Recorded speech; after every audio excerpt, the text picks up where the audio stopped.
بس که ماسیو خلفیوله ده چیه؟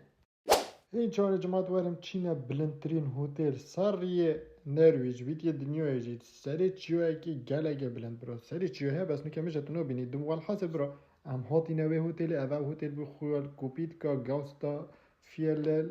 ریوکان اوید نرویج زانو کی و گلگ برا بدر افوتر گلگ که مشهور اکجار زستان یعنی زستان بارنه که یک خرفه دسته بکرد سکنه چند دامازنه زستان فول ایتش دیمویم برای هتل داشتین سکنه خرفه چوانی نه پاره خودی پاره خونانی تو که هتل گلگا گرانه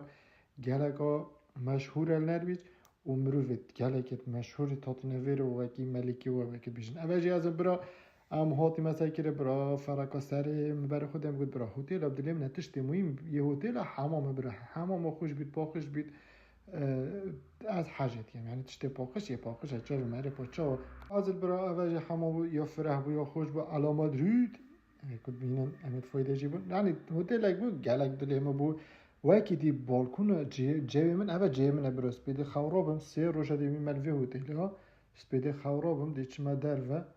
اول جوی تبی چاوی من پلا گرمادیه ناف برا چاره حتی دهیه گلگ خوشه و جو اوه بید و پاییزه که سا خوش بیتن و بشویج هنده جاره ویره بفرد هتن وی وقتیج اوه جی پشتا هتله جاوه من تشتی جانه ویره اوه دی بخوصه که دیمن ها پس اوه گنه نیوزید که جاوه من اوه چیه ساکی والحاضر روژا پاشتر ام فرقه چون حد جوه خوش بوکین بینن تشتی هر جان دید ویچیوی بینی دیرو که کام تجی شار گل هتلری گله کسیت مشهورید وی باجری شار دیجی هتلری گریو